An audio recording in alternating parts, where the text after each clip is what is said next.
Ukraine रसिया वार को 1 साल हो चुका है और यह वार खत्म होने का नाम नहीं ले रहा है, जिससे लाखों लोग अपने घरों को लौटने में असमर्थ है। जो लोग अपने देश में हैं वो फूड शॉर्टेज, वाटर शॉर्टेज और इलेक्ट्रिसिटी शॉर्टेज से परेशान है। इस वार से न केवल यूक्रेन और रसिया को खतरा बल्कि पूरे विश्व में इसका इफेक्ट है। रशियन आर्मी इस युद्ध में इलेक्ट्रिकल और वाटर सिस्टम पर भी हमले कर रही है और पहली बार युद्ध में सिविलियंस को भी टारगेट किया जा रहा है। 24 फरवरी 2022 से अब तक लगभग 30,000 लोगों की मौत हो चुकी है।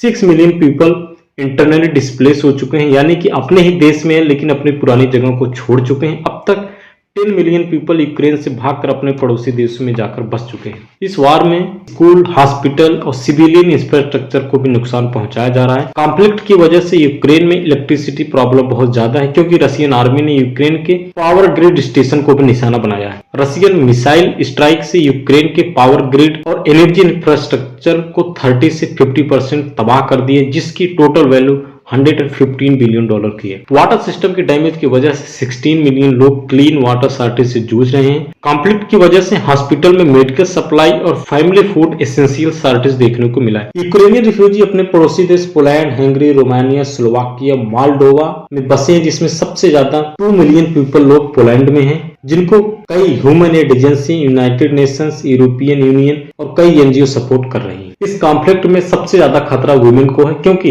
इनके साथ कई तरह की वायलेंस की खबरें आती रहती। इस वार से पूरी दुनिया में दूसरा सबसे बड़ा खतरा है ग्लोबल मार्केट और फूड सप्लाई का, जिससे पूरी दुनिया में ग्लोबल हंगर क्राइसिस देखने को मिला है। यूक्रेनियन ग्रेन से पूरी दुनिया में लगभग 400 मिलियन पीपल्स को खाना मिलता है। कॉन्फ्लिक्ट की वजह से ब्लैक सी में रशियन आर्मी के ब्लॉकेट के बाद ग्रेन सप्लाई रुक गई है। मिडिल ईस्ट और अफ्रीकन कंट्री जो यूक्रेनियन ग्रेन को इंपोर्ट करती थी, उनमें कॉन्फ्लिक्ट और क्लाइमेट चेंज की वजह से हंगर क्राइसिस देखने को मिला है। ईस्ट अफ्रीका कंट्री में 22 मिलियन पीपल के पास फूड शॉर्टेज है, 2 मिलियन पीपल भूखमरी के कगार पे है। सोमालिया जो यूक्रेनियन ग्रोथ पर निर्भर था, वहां 40 सालों का सबसे बड़ा सूखा पड़ा है, जिससे लाखों लोग भूखमरी के कगार पे है। पूरी दुनिया में साल 1962 के क्यूबन मिसाइल क्राइसिस के बाद 2022 डिप्लोमेटिकली मोस्ट चैलेंजिंग साल रहा है। फरवरी 2022 के बाद पूरी दुनिया 3 पार्ट में डिवाइड हो गई।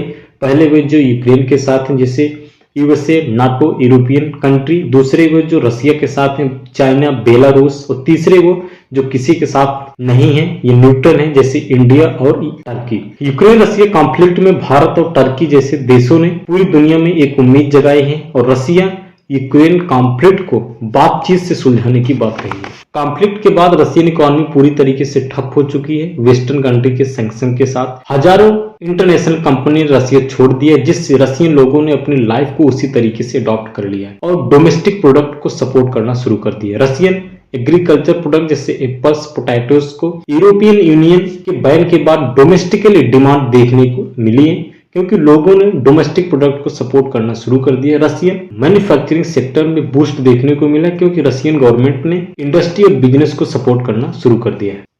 India in conflict.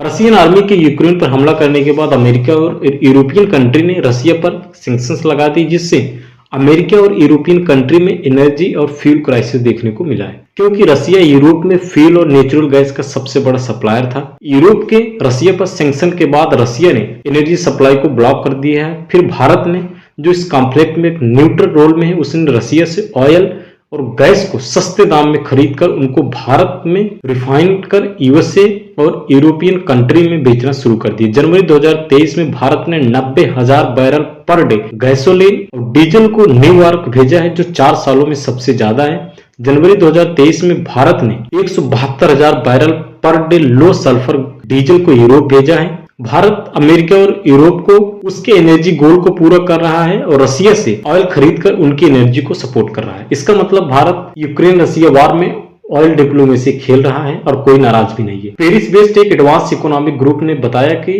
Ukraine Russia वार की वजह से ग्लोबल इकोनॉमी को $2.8 ट्रिलियन का लॉस होगा, जिसमें सबसे ज्यादा लॉस यूरोपियन कंट्री में होगा। रिपोर्ट ने ग्लोबल इकोनॉमी 2022 में 3% से 2023 में 2.2% से ग्रोथ करेगी, जबकि कि कॉन्फ्लिक्ट से पहले 2022 में ग्रोथ 4.5% और 2023 में 3.2%। रिपोर्ट ने यह भी कहा है कि यूरोपियन जोन की इकोनॉमी ग्रोथ रेट 0.3% होगी 2023 में, जहां पर जर्मनी की सबसे ज्यादा 0.7% होगी, जबकि कॉन्फ्लिक्ट से पहले 1.6% थी। IMF यानी कि इंटरनेशनल मॉनेटरी फंड ने इंडियन इकोनॉमी की ग्रोथ रेट 6.1% कही है 2023 में, जबकि ग्लोबल इकोनॉमी 2.9% के हिसाब से ग्रोथ करेगी। दोस्तों ये वीडियो आपको कैसा लगा कमेंट सेक्शन में जरूर बताइएगा। Thank you and have a good day.